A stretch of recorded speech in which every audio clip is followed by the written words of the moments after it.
Movie start होती है तो हमें अपोकलिप्टिक टाइम दिखाया जाता है, यानी जब आज से हजारों साल पहले इंसानों जैसे नजर आने वाले मॉन्स्टर्स जिन्हें टाइटन्स कहा गया है, उन्होंने पूरी दुनिया को डिस्ट्रॉय कर दिया था और उनसे डर कर इंसानों को अपनी जान बचाने के लिए अपनी ही बनाई गई दीवारों के पीछे सरवाइव करना पड़ रहा है। और वो लोग दीवार के पीछे इस उम्मीद पर जिंदगी गुजार रहे थे कि अगर वो टाइटन्स वापस आ गए तो ये दीवार उनको सेव करेगी। लेकिन अब 100 सालों से ज्यादा गुजर चुके थे और लोग टाइटन्स को भूलने लगे थे और अब टाइटन्स की हिस्ट्री सिर्फ किताबों में लिखी गई कहानियों तक रह गई थी जो बच्चों को डराने के लिए इस्तेमाल की जाती है। दीवार के पीछे रहने वाले लोग जाकर भी उस दीवार को पार करके बाहर नहीं जा सकते थे क्योंकि गवर्नमेंट ने टाइटन्स के डर से दीवार के पास जाना भी डिसअलाउ किया हुआ था। और इस तरह से लोग बुरे लाइफ यानी मुश्किल में भी जिंदगी गुजारने पर राजी हो गए। दीवार के अंदर की दुनिया को 3 हिस्सों में डिवाइड किया हुआ था। एरिया नंबर 3 फार्मर्स और वर्कर्स का था जो खेतों में काम करके सरवाइव करते थे।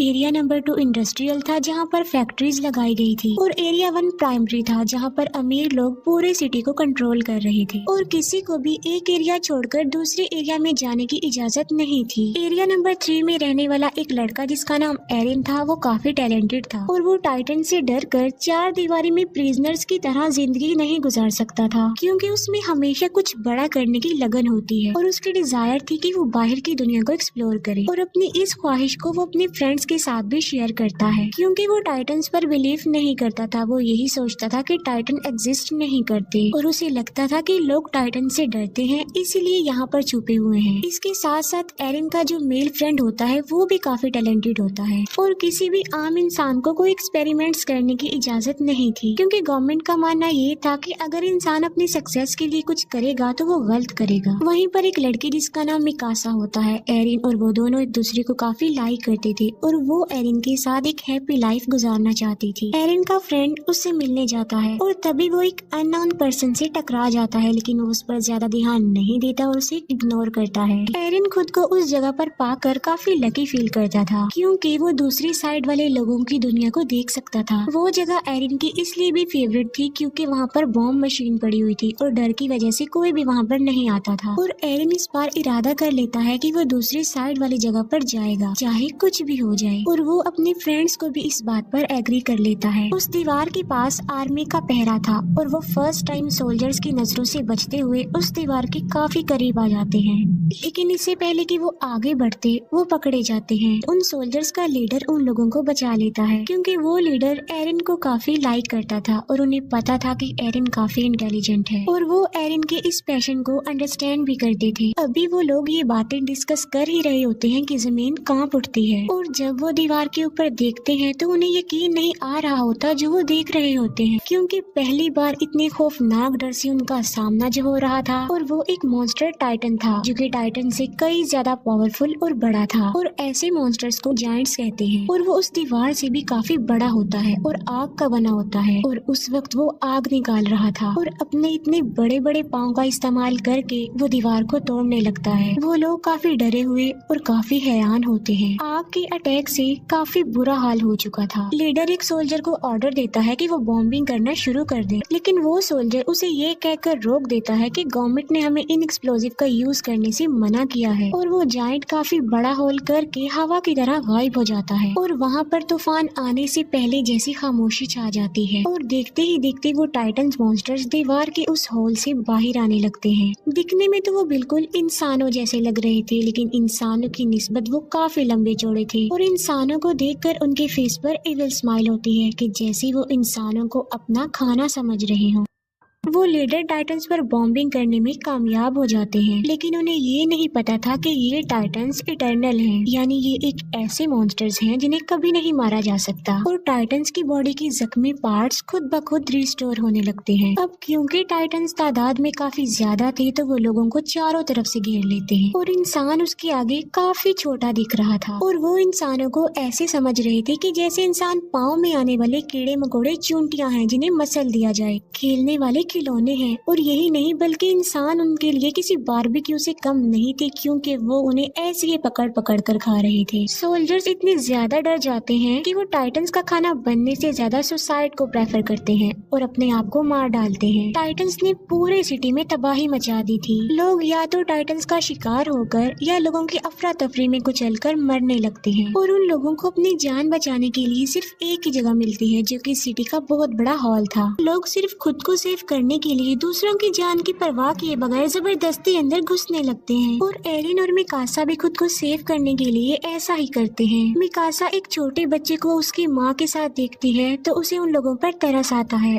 और वो उस बच्चे को सेव करने की वजह से बाहर ही रह जाती है और एरिन लोगों की भीड़ में घसीटते हुए हॉल के अंदर चला जाता है और हॉल का दरवाजा बंद कर दिया जाता है। एरिन उस हॉल के डोर को खोलने की कोशिश करता है, लेकिन लोग उसे ऐसा करने से मना कर देते हैं। मिकासा ने उस छोटे बच्चे को पकड़ा होता है और एक टाइटन मिकासा की तरफ ही आ रहा होता है। एरिन जो कि मजबूर होता है और कुछ भी नहीं कर पाता और टाइटन मिकासा और उस बच्चे दोनों को निगल जाता है और अचानक से वहाँ पर खामोशी छा जाती है। एरिन किसी तरह जबरदस्ती करके उस हॉल से बाहर आ जाता है और वो देखता है कि जिस हॉल में सर्वाइवर्स छुपे हुए हैं, टाइटन्स उस हॉल के चारों तरफ से घेरे हुए खड़े हुए हैं और टाइटन्स उस हॉल की छत को तोड़कर लोगों को खाने लगते हैं और तेजी से लोगों का खून बहने लगता है जैसे खून की नदी बह गई हो। हालात से तंग एरिन सिटी की तरफ आगे बढ़ जाता है। इसके बाद हम 2 साल बाद के टाइम को देखते हैं, जहाँ हमें एरिया 2 यानी इंडस्ट्रियल एरिया दिखाया जाता है। ये लोग सेफ थे क्योंकि मजबूत दीवार की वजह से जायंट के हमले से बच गए और जो लोग पिछले हमले के सर्वाइवर्स थे वो भी यहाँ आकर बस गए, क्योंकि एरिया 3 यानी लेबर्स एरिया में अभी भी टाइटन्स थे। अब क्योंकि उस एरिया में आने से लोगों की आबादी बढ़ गई थी तो खाने पीने की किल्लत पड़ जाती है, लोग भूख की वजह से मरने लगते हैं। अब एरिया 3 के बाकी सर्वाइवर्स के पास बचने का सिर्फ एक ही रास्ता था और वो था अपने एरिया को टाइटन से बचाने का, यानी टाइटन्स का मुकाबला करके वो अपने एरिया को बचा सकते हैं। टाइटन से लड़ने के लिए सोल्जर्स की एक टीम तैयार की जाती है जिनको 2 साल की सख्त ट्रेनिंग दी जाती है। अब इसमें एरिन और उसका फ्रेंड भी पार्टिसिपेट करते हैं क्योंकि मिकासा की मौत का बदला लेना चाहते थे वो लोग। एरिन को मिकासा की डेथ पर गिल्ट था कि उसने मिकासा को नहीं बचाया। उन लोगों को एक कमांडर लीड कर रहा था जिसका नाम कुबाल था। कमांडर कुबाल प्लान बनाता है कि वो अपने मिशन के लिए रात के अंधेरे में निकलेंगे। उनका मिशन ये था कि वो एरिया 3 के बड़े होल जहाँ से वो टाइटन्स आए थे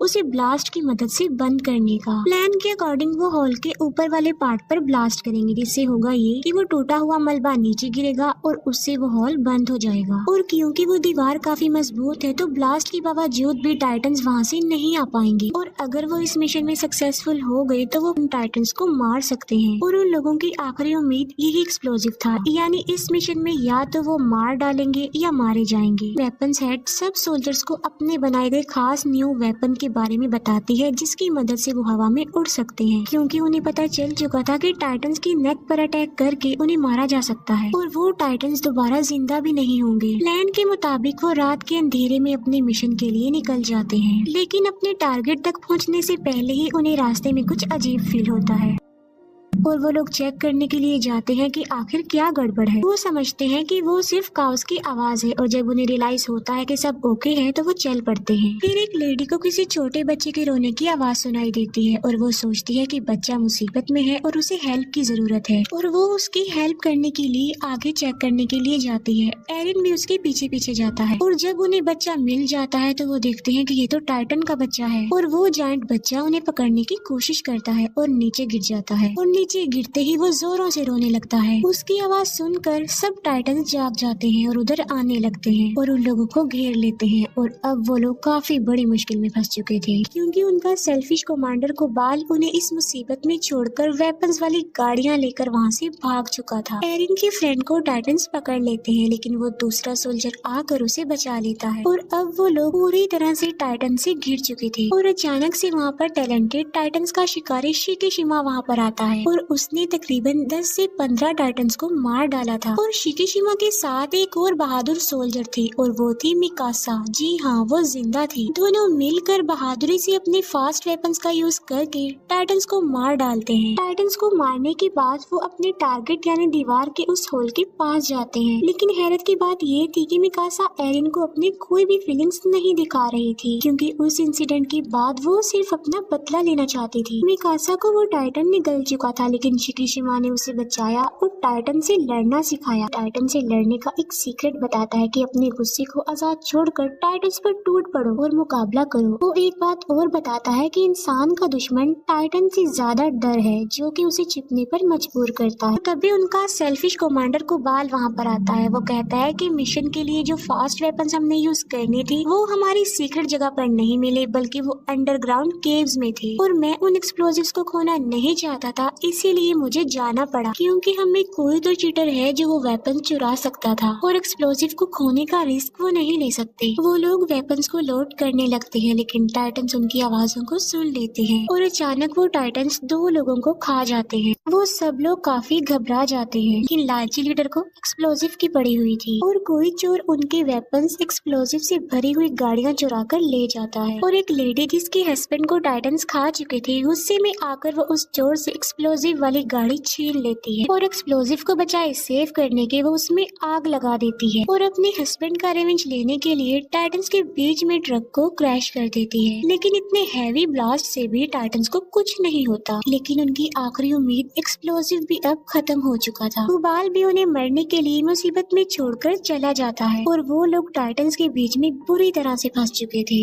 एरिन भी अब हिम्मत हार चुका था, लेकिन फिर उसे शिकीशिमा की गुस्से वाली बात याद आ जाती है और वो अपने गुस्से को आजाद छोड़कर टाइटन से मुकाबले के लिए जाता है और वो उन टाइटन्स का मुकाबला करते हुए कुछ टाइटन्स को मारने में कामयाब भी हो जाता है। और फिर फाइट के दौरान टाइटन से मुकाबला करते हुए उसका एक पाँव टूट जाता है और एक टाइटन एरिन के फ्रेंड को पकड़ लेता है। सब लोग एरिन के फ्रेंड को बचाने के लिए लड़ते हैं ताकि वो टाइटन उसे निगल ना जाए। एरिन अब पूरी तरह से हिम्मत हार चुका था और वो डिसअपॉइंट हो चुका था कि वो किसी भी तरह लोगों की हेल्प नहीं कर पा रहा है, लेकिन वो फिर भी हार ना मानते हुए हिम्मत करके उठता है और बिल्कुल ठीक वक्त पर वो अपने फ्रेंड को उस टाइटन का खाना बनने से बचा लेता है। लेकिन उसे सेव करते करते वो अपना एक हाथ भी खो बैठता है और आखिरकार एक टाइटन उसे निगल लेता है और एरिन देखता है कि वो इस खतरनाक टाइटन के पेट में आ चुका है और आहिस्ता आहिस्ता डाइजेस्ट हो रहा है। ये देखकर मिकासा कंट्रोल से बाहर होकर उस टाइटन पर अटैक कर देती है, लेकिन किस्मत उनका साथ नहीं दे रही थी और मिकासा क्रैश हो जाती है क्योंकि उसका गियर खराब हो चुका था और अब मिकासा को अपनी मौत अपने सामने नजर आ रही थी क्योंकि वही टाइटन उसकी तरफ भी आ रहा था। लेकिन अचानक से टाइटन को अपने पेट में कुछ अजीब सा फील होता है और एक काफी बड़ा मॉन्स्टर उस टाइटन के मुंह को चीरते हुए बाहर आ जाता है और एक एक्सप्लोजन से काफी बड़ा जायंट पैदा होता है और ये जायंट बाकी टाइटन्स को मारता जा रहा था। फिर ध्यान से देखने पर उन लोगों को पता चलता है कि ये कोई और नहीं बल्कि ये तो एरिन है और फिर वो बाकी जायंट्स की तरह कमजोर होकर मरने लगता है। और तभी वो कमांडर जो एरिन के टैलेंट को समझता था वो एक बात कहता है जो किसी को भी समझ में नहीं आती। वो कहता है कि इसकी नेक का पीछे वाला हिस्सा काट दो। अब किसी को उसकी बात समझ में तो नहीं आती, लेकिन फिर भी मिकासा ऐसा ही करती है और वहाँ से एरिन निकलता है। और हैरानी वाली बात तो ये है कि उसका टूटा हुआ हाथ और पाँव अब रीजनरेट हो चुके थे। ये देखकर सब लोग काफी हैरान रह जाते हैं और किसी अननोन रीजन की वजह से शिकीशिमा स्माइल करता है जैसे वो पहले से ही जानता था कि ऐसा होने वाला है। इसके बाद हमें एरिन के पास्ट का एक सीन दिखाया जाता है जहाँ पर एरिन के फादर जो कोई साइंटिस्ट थे, एरिन में किसी वजह से कोई वैक्सीन इंजेक्ट करते हैं जिसमें वो कमांडर भी उनके साथ थे।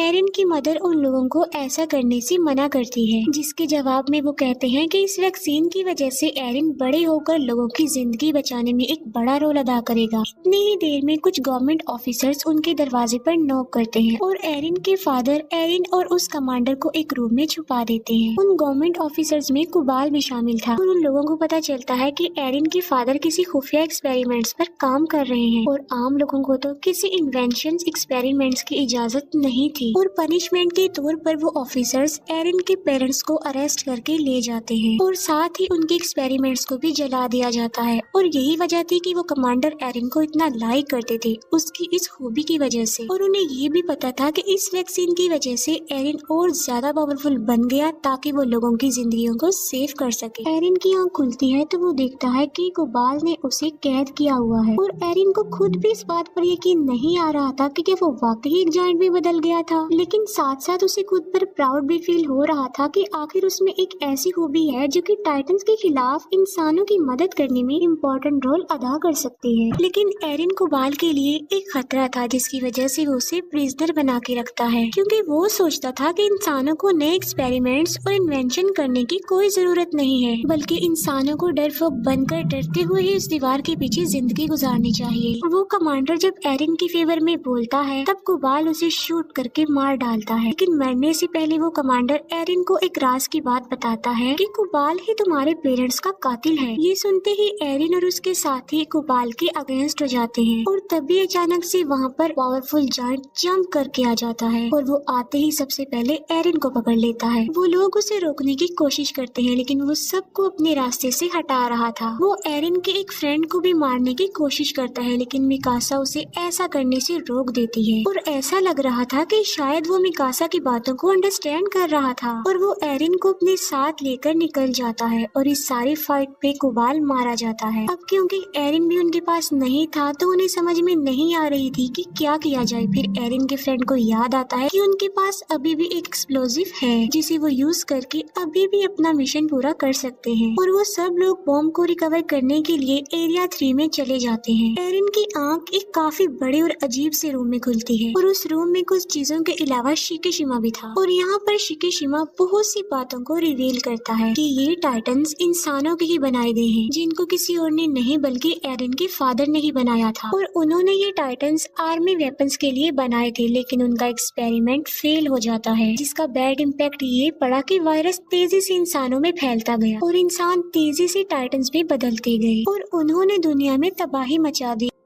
ये सिलसिला ऐसे ही चलता रहेगा, कभी नहीं रुकेगा। और मुसीबत की बात ये है कि ये टाइटन्स बगैर कुछ खाए पिए भी जिंदा रह सकते हैं, यानी ये कभी भी मरने वाले नहीं हैं। और इन्हें मारने का सोल्यूशन सिर्फ और सिर्फ एरिन के फादर के पास था, जो उनके साथ ही मर गया। और अगर गवर्नमेंट उन्हें इन एक्सपेरिमेंट से ना रोकती तो शायद आज टाइटन्स को मारने का कोई तो हल होता। और एरिन के फादर ने अपने बेटे को ही चूज किया, जिसके अंदर उस वैक्सीन को इंजेक्ट किया ताकि वो लोगों की हेल्प कर सके और टाइटन्स के अगेंस्ट लड़ सके। और एरिन कभी भी नहीं मर सकता और जब चाहे वो जायंट में बदल सकता है। शिकिशिमा ये भी बताता है कि ये वही है जो गवर्नमेंट के अगेंस्ट है और उसके साथ ही नहीं वेपन्स चुराने की कोशिश की थी। एरिन शिकिशिमा की बातों से इम्प्रेस होकर उसकी हेल्प करने के लिए रेडी हो जाता है। एरिन के पार्टनर्स किसी तरह टाइटन से बचकर बॉम्ब के पास जाते हैं और बॉम्ब को ट्रक पर लोड करने के बाद वो दीवार की तरफ बढ़ते हैं, लेकिन रास्ते में ही शिकिशिमा उन्हें रोक लेता है। उसका प्लान ये था कि वो इस बॉम्ब की मदद से एरिया 2 पर अटैक करके उसे डिस्ट्रॉय कर देगा और दीवार गिर जाने की वजह से लोगों को ना चाहते हुए भी टाइटन से लड़ना पड़ेगा। और जब वो टाइटन्स को मारने में कामयाब हो जाएंगे तो वो लोग बाद में गवर्नमेंट को ही खत्म कर देंगे, क्योंकि गवर्नमेंट की वजह से ही उन्हें इन हालात का सामना करना पड़ रहा है। लेकिन एरिन और उसके फ्रेंड्स उसकी इस बात पर इसीलिए एग्री नहीं कर रहे थे क्योंकि इसमें बेकसूर लोग मारे जा सकते थे और इसीलिए एरिन और शिकिशिमा में फाइट हो जाती है। शिकिशिमा जल्दी से खुद को मारकर जायंट में तब्दील कर लेता है और यहाँ पर हमें ये पता चलता है कि शिकिशिमा में भी वो खूबी थी कि वो टाइटन बन सकता था और ये वही जायंट था जो एरिन को किडनैप करके ले गया था। और टाइटन बनने के लिए उन्हें अपनी ही जान लेनी पड़ती है और जब वो एक बार टाइटन बन जाते हैं तो उनकी असली बॉडी नेक के पीछे टाइटन वाले रूप को कंट्रोल करती है। लेकिन इन जायंट्स की लाइफ टाइटन्स की निस्बत काफी कम होती है क्योंकि ये वैक्सीन से बने होते हैं, क्योंकि बाकी टाइटन्स वायरस फैलने से बने थे इसीलिए वो नहीं मरते। एरिन और शिकिशिमा के बीच जोरदार फाइट होती है। शिकिशिमा एरिन पर भारी पड़ जाता है, लेकिन बाद में एरिन अपनी फाइटिंग स्किल से शिकिशिमा को हरा देता है और एरिन प्लान के मुताबिक बॉम्ब को दीवार के ऊपर वाले पार्ट में ब्लास्ट करने में कामयाब हो जाता है। और तब वो सब हैरान रह जाते हैं ये जानकर कि कुबाल मरा ही नहीं था और वो कहता है कि एरिन को मेरे हवाले कर दो, क्योंकि वो नहीं चाहता था कि कोई भी इंसानों की हेल्प करे, बल्कि इंसानों को डर कर दीवारों के पीछे ही छुपे रहना चाहिए। और गुस्से में आकर एक फीमेल सोल्जर कोबाल को मार डालती है। और यहाँ ये बात भी रिवील हो जाती है कि मूवी के स्टार्ट में हमने जो टाइटन यानी जो किंग जायंट देखा था वो कोई और नहीं बल्कि वो कोबाल था। कोबाल जायंट में बदल कर उनके मिशन को रोकने की काफी कोशिश करता है। तब शिकिशिमा उनकी हेल्प करने पर एग्री हो जाता है और अपनी जान की परवाह किए बगैर बॉम्ब को किंग टाइटन यानी कोबाल की मुंह में घुसा देता है। और वहाँ पर एक्सप्लोजन की वजह से किंग टाइटन की मौत हो जाती है और एक्सप्लोजन की वजह से बनने वाले मलबे से वो बड़ा सा हॉल भी बंद हो जाता है। वो सब लोग काफी खुश हो जाते हैं क्योंकि वो अपने मिशन को अचीव कर चुके थे। और एरिन और मिकासा का समंदर और उड़ते हुए बर्ड को देखकर ड्रीम पूरा हो जाता है और उनके ड्रीम के साथ ही मूवी यहीं पर एंड हो जाती है।